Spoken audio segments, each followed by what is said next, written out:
welcome to this calligraphy tutorial writing Happy Thanksgiving as a specific project. This is Kevin Bretting. I'm the fitness coordinator for Campus Recreation, but I work out of the Wellness Center within Campus Rec, and a big portion of wellness is of course physical fitness, but I have the unique position to have enjoyed calligraphy as a hobby for a long time, and I get to share that joy with you. So we're just going to take our time and spend some time learning the particular letters, that make up the word Thanksgiving, and then we combine them into this more flourished project. So enjoy, I hope you have fun, and we'll see you in the future.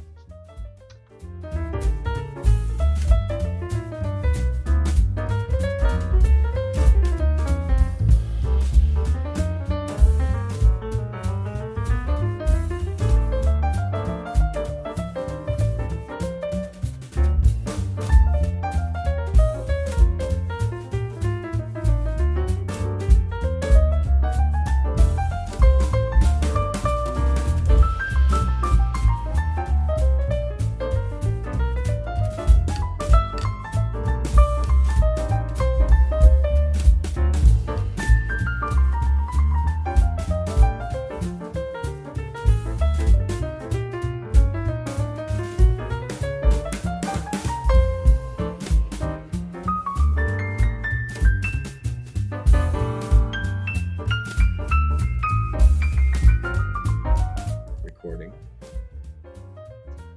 And so as I start the recording, just a recap of what we've done so far. We have done a foundational stroke, which is going to make up the base of our T. And you'll see the first line is the foundation of everything for that first letter T. And then the second line, we add a larger flourish on the back end of it. And then we put the top of the T into play on that third line down. And now we'll just move on to the letter H as an independent practice. And what that is going to look like is like this. If I start my H from kind of halfway up, I'm going to make a loop that rolls to the right first, and then it comes back down. So my first stroke looks like this. And then my second stroke starts within the downstroke, and it comes up and back down and around. It's that small kind of backwards S. So watch that once or twice more. Up and around. I apply pressure if I have a nib that allows that. And then a totally separate stroke is to come up and off.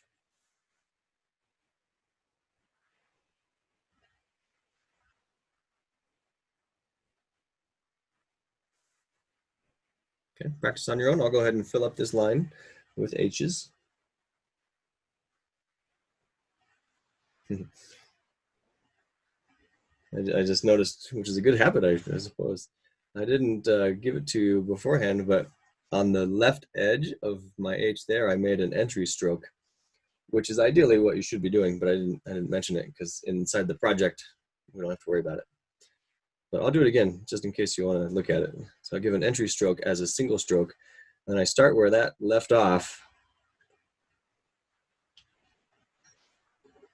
And now you can see how that can tie into a letter, both to the left and to the right of it.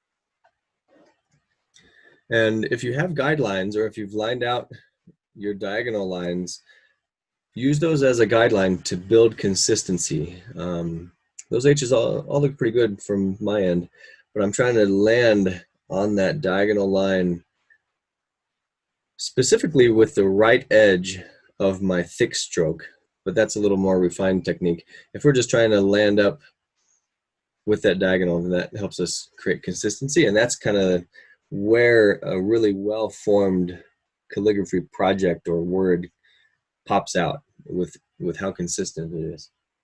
In this particular script, this is the copperplate script that we're practicing.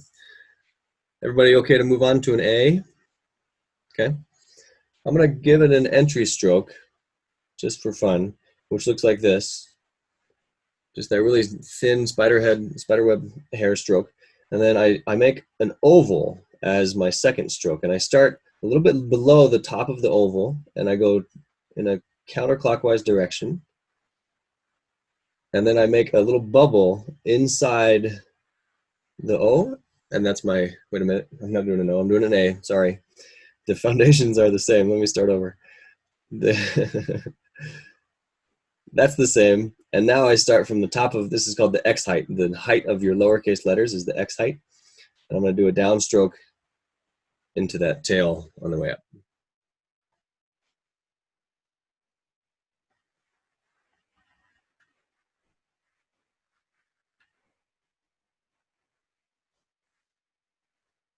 And keep practicing. I'll just talk my way through it one more time. And you can look if you're ready. I make an entry stroke. I make an oval that starts to the right of my entry stroke. I go up to the top of the X height first, complete my oval, and then I start as a third stroke at the top of the X height, connect that right edge of the oval, and then give it an exit stroke.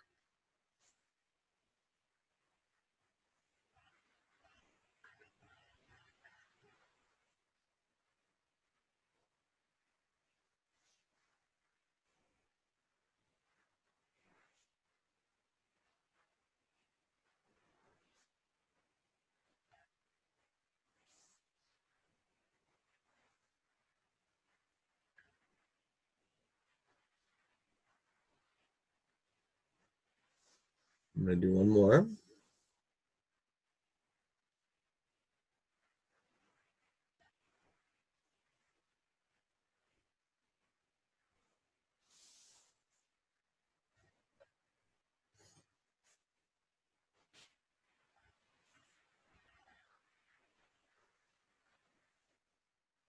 Okay, everybody okay for an N? Here's what that looks like. We have an entry stroke, but this time it's going to curve. It's not going to stop at the top. It's going to go entry and then make it curve down.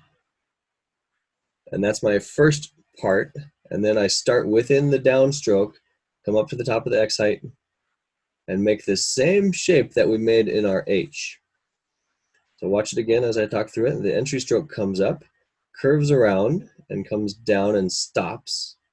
Our second stroke goes up, curves around for the exit. Practice on your own.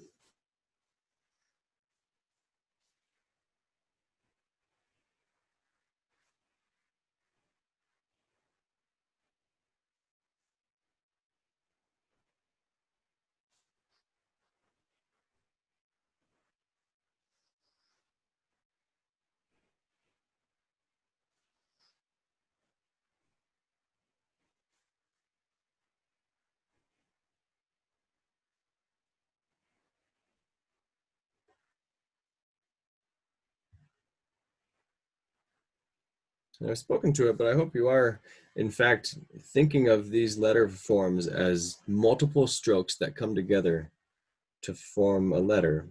And I think that takes away some of the pressure. Some of the illusion of calligraphy is it all looks like it is written in one go, and that's not true. But it's a cool illusion. The mastery of that is to make it look like it does really just tie together. But it is the formation of many separate strokes that come together.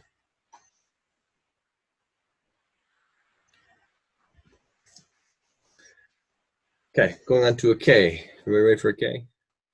It's going to start very similar to the H, and this time I want it to bubble out a little bit more to the right. If you notice our H, the curvature of the top portion of the H is fairly shallow. On our K, for this particular project, I want to make that bubble out a little bit more. So I'm going to give my entry stroke. I'm going to start just a little above my X height and go to the right, a wider stroke, and then aim to connect those two pieces together. And then my K, the third and fourth stroke, I'm gonna go like this and like this.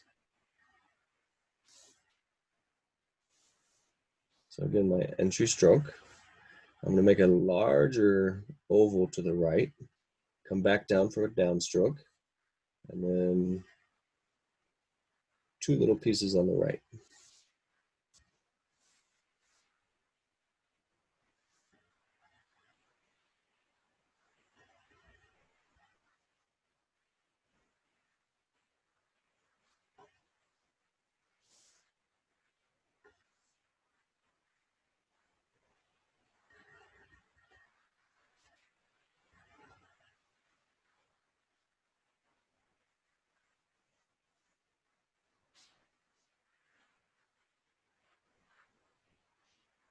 And something I want to bring attention to, I start that oval shape so that if I were to continue that, it comes up.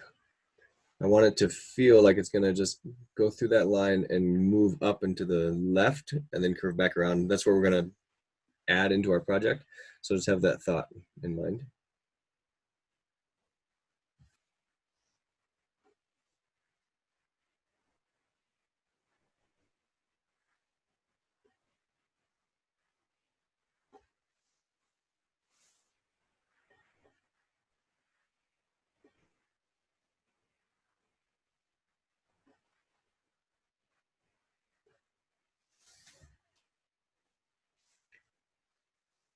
Okay, moving on to an S, which is kind of tricky, or can be. I still have trouble with it sometimes. And there's a bunch of different ways or different forms to make the S, but we're going to do this one for today. My entry stroke continues. This is a continuous letter. I don't know if you can see this this line here, but it's at the top of my X height. I'm going to come above that before I start to wrap back around. I make my rounded edge on the right, and I barely kiss my entry stroke before I swoop back around into my exit stroke. So again, this is a continuous letter above the X height, loop around, barely touch that entry stroke, and exit.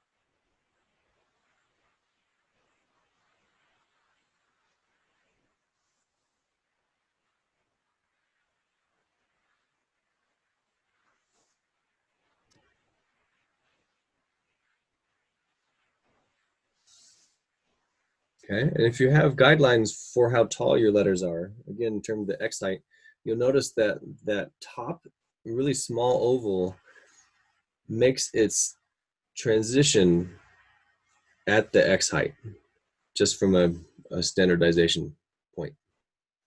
Okay, a G, a little more fun to have some tails to work with. My G has an entry stroke, and then I have my foundational O that I used in my A. That's the same. And then I start the same as if I'm going to do an A, but I keep going and then loop to the left, cross the X height, and that's my exit stroke. So entry, foundational oval, downstroke, continues, and then crosses again at the X height.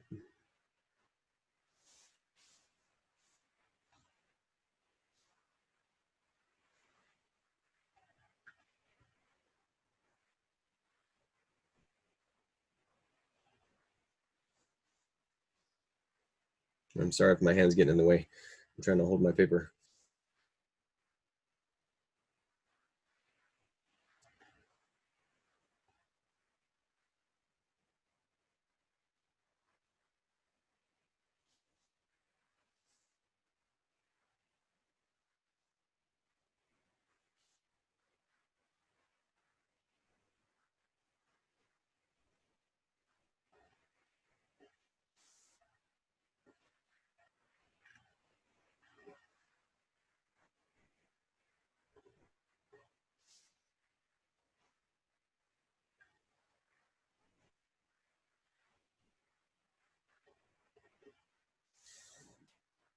Okay.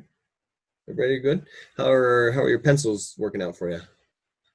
Good enough?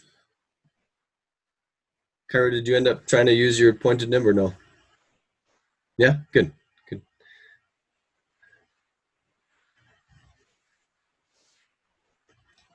All right. On I, we're only gonna practice it once because we see it twice, which maybe doesn't make sense, but if I go an entry stroke to the top of my X height, and then I'm going to make just a simple downstroke with an exit stroke. And then if you dot the I, of course, but there's a specific, if you are using a pointed pen, I'll show you on the next one. You make a very small oval that's open, and then when you get to the top of that oval, you push down and the ink will fill up the boundary that you created with your spider stroke, and it'll make this really perfect circle in theory.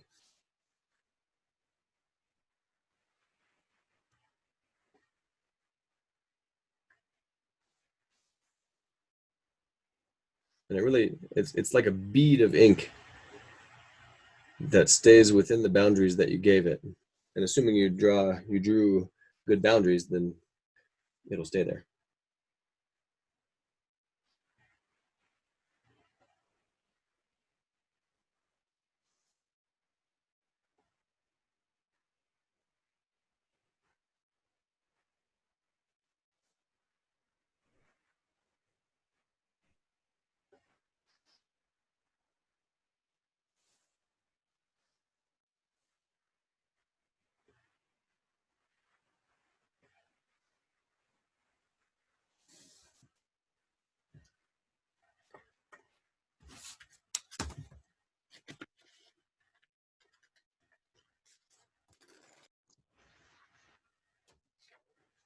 Okay, so far so good. Okay, to move on. We're gonna go to our V, and we're getting close, and then we'll start to tie it all together, and it's gonna be amazing.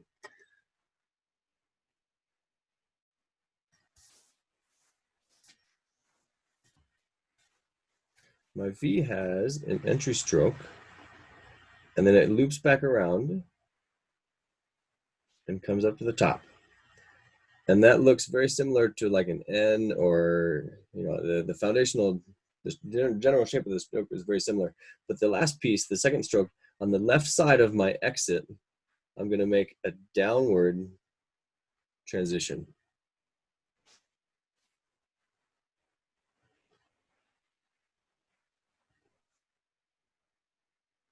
And so with my pointed pen, I apply pressure to that bubble on the right edge of that. And then I curl up into the right for my exit stroke.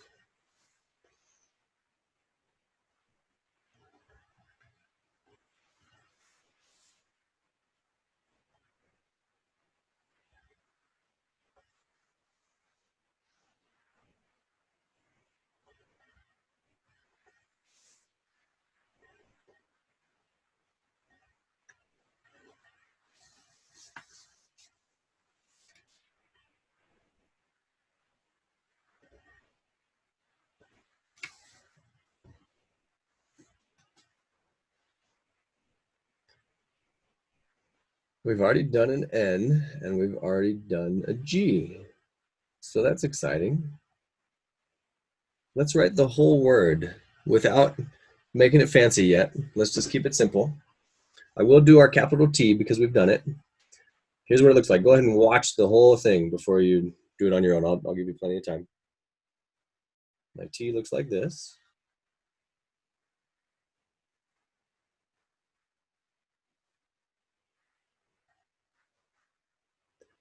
And when I bisect, I'm going to keep going. I'm just going to cut through that and begin my H.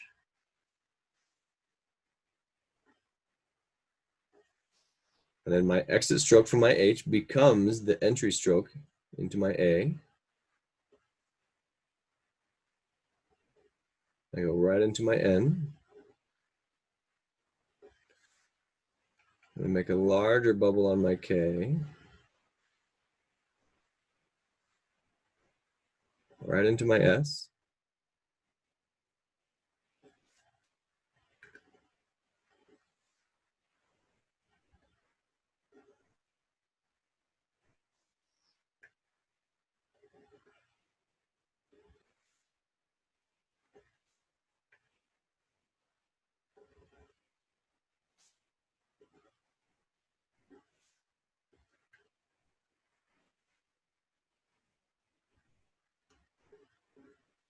And I come back through and I dot my I's. And already that looks pretty good, right? So go ahead. Hey, really take your time. Each letter is its own thing. It just happens to land next to its neighbor.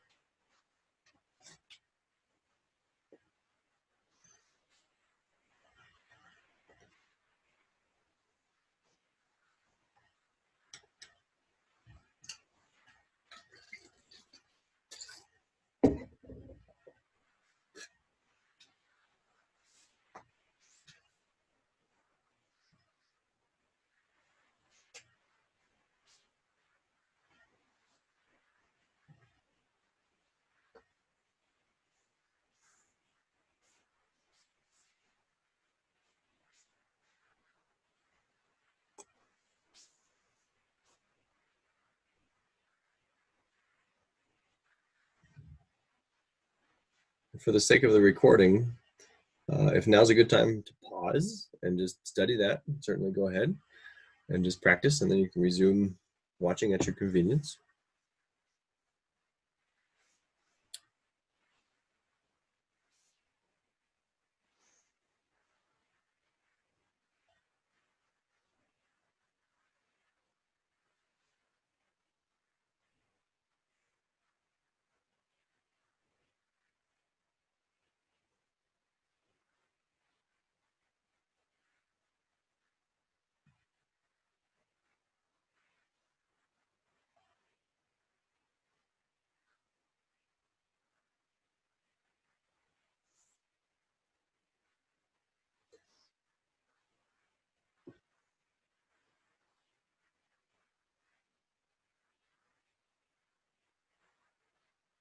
Maddie, do you care to share?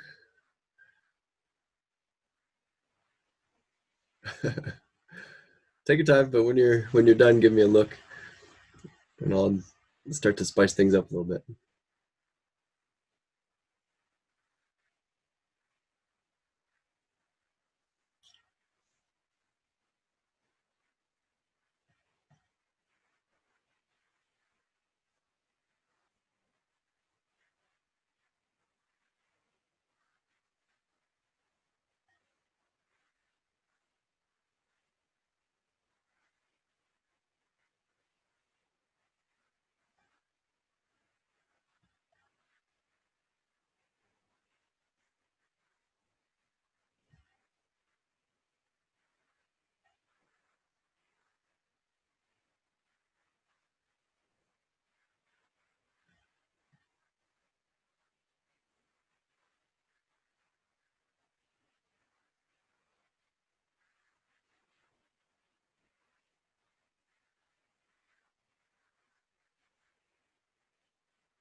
I'm done with mine, but it does not look like yours. I don't expect to do that's right, but that's just the foundation. I think we'll add some flourishing, and we'll practice again for sure. We'll write this word a couple more times at the least. Okay.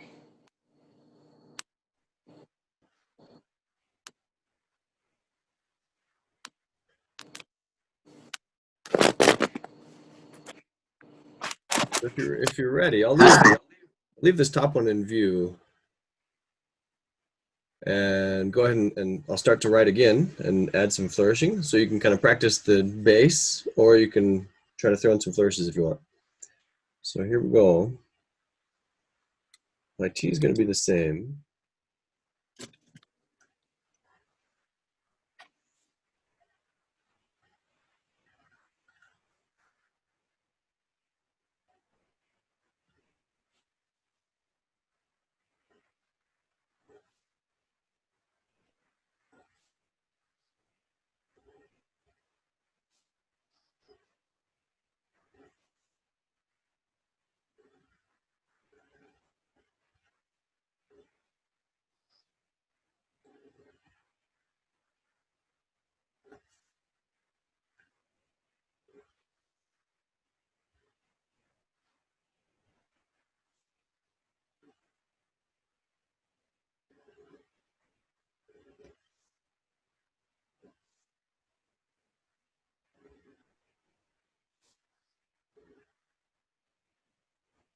All right, so everything's really the same until I get to my G.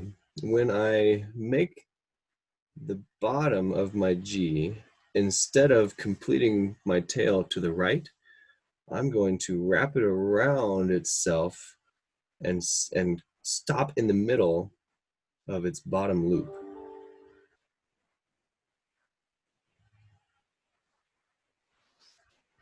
Okay, so that's the first piece of that. And then what I'm going to do is connect into that and make a small loop. And I'm going to travel this way, making opposing loops. And you'll see what I mean. So go ahead and watch what I do here. I'm going to make that small loop. And I make another small loop in the opposite direction. I aim for the middle of my first G and make a loop. Another one. And then I complete that. So I give the impression of this vine that's winding around.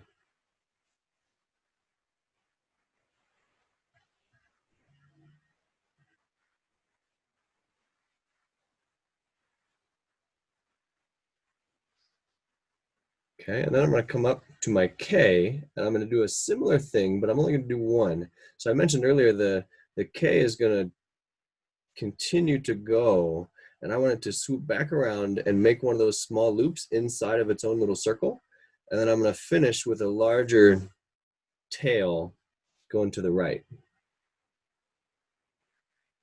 There's my small circle. And I make that swooping tail that exits like that. I hope you can see that. It's a pretty small, thin stroke, but.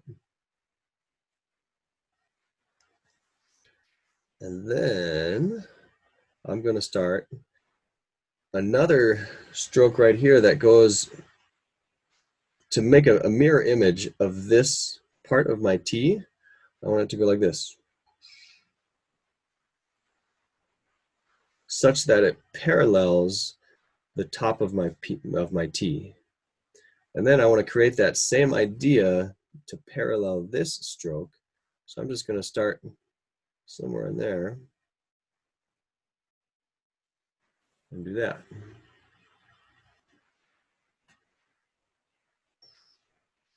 And so now I've created this banner effect, and I'm going to write in just normal block letters, have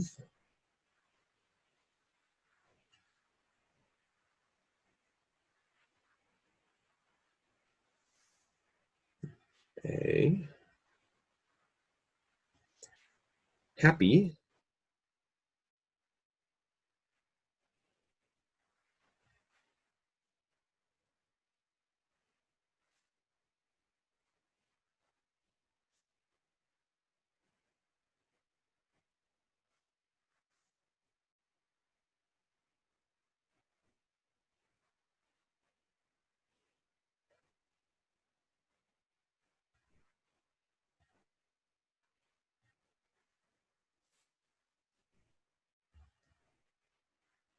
And so now we have that, and then we can further embellish our vine with a couple things. So here's what I like to do. To keep it simple, I'm going to draw a curly Q on one side. I'm just going to attach into this vine a curly Q. And then on the other side of that, I'm going to make a single stroke, and I'm going to put a leaf on it, just a teardrop shaped leaf. And then I'm going to change where the leaf and where the curlicue land. So after the curl of the vine, I'm going to make a leaf on that end and a curlicue on the other, and repeat.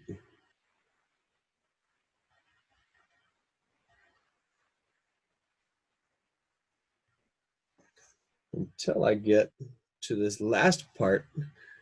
You'll notice I made a larger dip right here because I want to put a pumpkin right there.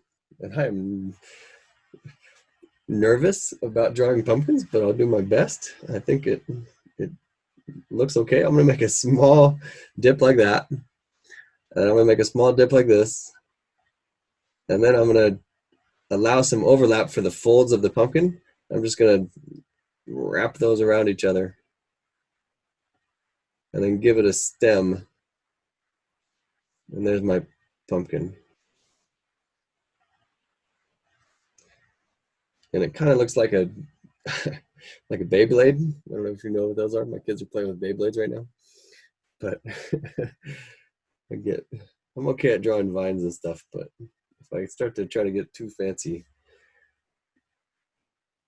it's risky business.